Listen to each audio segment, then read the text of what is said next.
ब्रह्मानन्दं परमसुखदं केवलं ज्ञानमूर्तिं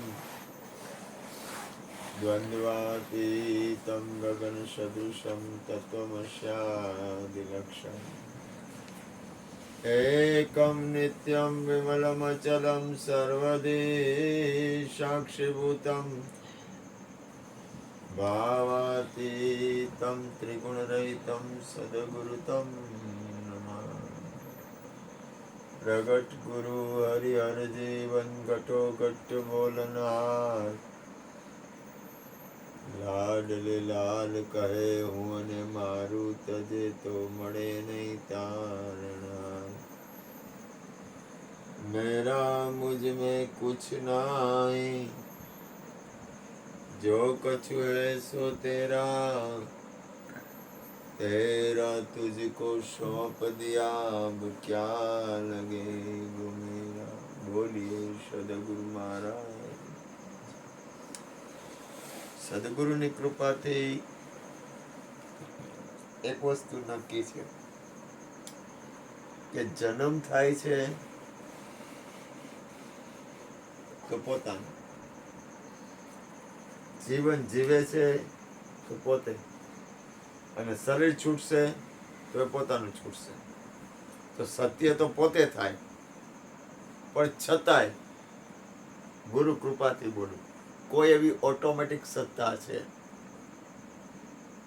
જેને તમારે જે ગમે એ નામ આપો એ ઉપર રહે. ન માનો તો એને કઈ ફેર નહીં પડે, માનો તો એને કઈ ફેર નહીં પડે. આ વિશ્વમાં એટલા બધા મહાપુરુષો છે, જ્ઞાનીજનો છે કે જેની સીમા નહીં. પણ તોય દાખલા તરીકે તમે જ પરમાત્મા છો. અત્યારે તો જ્ઞાન સહેલું થઈ ગયું, બધાય પરમાત્મા જ છે, કોઈ પરમાત્મા સિવાય કાંઈ છે નહીં. બધાય પરમાત્મા છે આ વિશ્વમાં, પરમાત્મા સિવાય કાંઈ નથી, તો પરમાત્મા જ હોય ને બધાય. પણ છતાંય તોય એક સત્તા બાદ રહી. કોઈ માને તો ભલે, ન માને તોય ભલે, તમે જ પરમાત્મા છો, સત્ય છે. કૃષ્ણના ગુરુજી કહેતા કે આખા વિશ્વમાં પરમાત્મા કૃષ્ણ એમ કે છે કે મારા સિવાય કોઈ નથી. તો કોણ હોય? તમે તમે પરમાત્મા જ હોય. પરમાત્મા સિવાય કોઈ ન હોય તો તમે કોણ હો? આખા વિશ્વમાં રજે રજ ને કણે કણમાં પરમાત્મા હોય તો તમે પરમાત્મા જ થયા ને. પણ છતાંય કાંઈક બાદ રહી જાય. ભગવાન કૃષ્ણ હતા ને ત્યારે એક જણો કે હું કૃષ્ણ છું. હમણાં જ એક મને સત્સંગ સંભળાવ્યો હતો. એ સત્સંગમાં એમ કહેતા હતા કે મેં જ અર્જુનને ઉપદેશ કરેલો હોય કે, પછી કે રામને ઉપદેશ કરવા વાળો હું છું કે, વશિષ્ઠ મહારાજ હું છું કે. એટલે બધા કે બરોબર ને? તો ઓલા બધા કે હા તમે જ છો કે ઉપદેશ કરવા વાળા કે દેવા વાળા. એક વસ્તુ યાદ રાખો, એક જેવું કોઈ દી બીજું હોય નહીં. એક વસ્તુ, એક બીજક છે ને, એ પૂરું થઈ ગયું ને પછી એ બીજક એના જેવું બીજું બીજક ન હોય. થોડુંક થોડુંક થોડુંક અણસાર આવે, લક્ષણ આવે, ના નથી પાડતું. પણ આ વિશ્વમાં એક માણસ જેવો જ બીજો માણસ હોઈ શકે. રૂપ, રંગ, ગુણ, બેલડા જન્મે ને એમાં થોડું થોડું ફેર હોય. એ કરે 4 છોકરા આવે ને તો એમાં જરાક જરાક તો ફેર હોય જ. કેમ, તમારું કેવું શું થાય છે બાપભાઈ? હરી હું પૂછું છું, તમારું ધ્યાન છે? હા, કારણ કે તમે જૂના માણસ છો એટલે તમને પૂછું છું. આપણા કળાના કરનાર કર્મનો કોઈ પાર નથી. એક સરખા માને એના મુખ કદી સરખા ન હોતા. ન થાય ને, એક જેવું બીજું ન બને ને. કૃષ્ણ છે એ કૃષ્ણ છે, રામ છે એ રામ છે, હનુમાન છે એ હનુમાન છે, તમે છે એ તમે છો.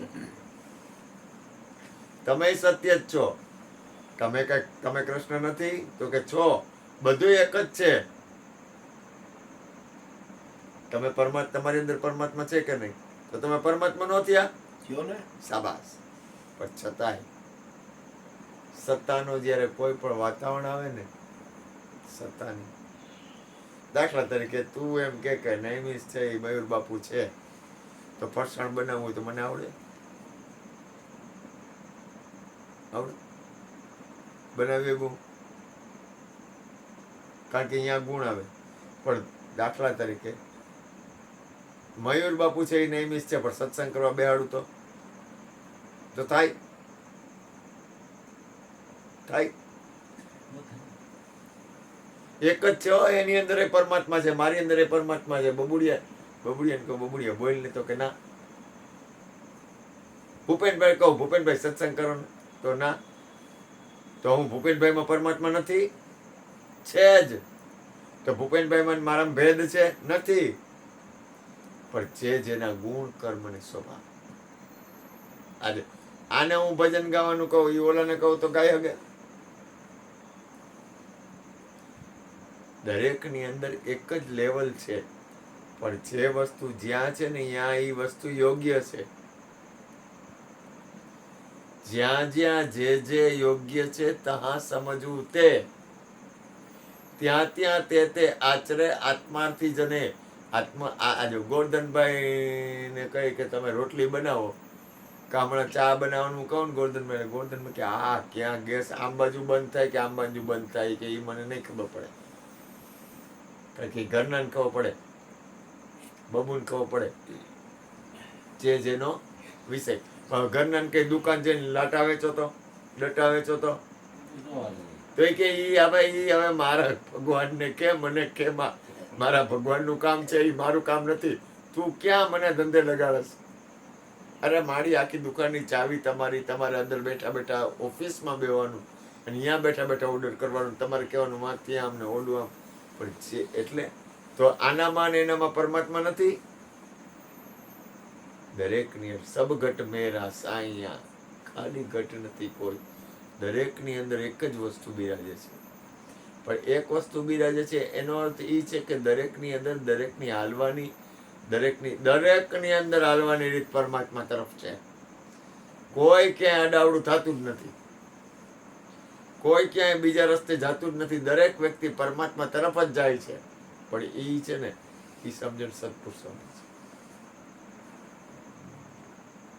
કારણ કે જે વસ્તુ જ્યાંથી પ્રગટ થાય ત્યાં જ અમાય.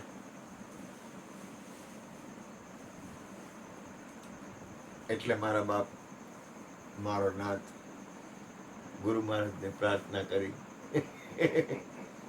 કે દરેકનું મંગલ થાય. અને ગોરધનભાઈને કહી થોડીક તમારી અમૃત ભરેલી વાણીનો આસ્વાદ ચખાડ. પછી આપણે બાપભાઈને કહી 4 વાણી અને 1 ધૂન બોલો સદગુરુ મહારાજની જય. હા પણ બરોબર.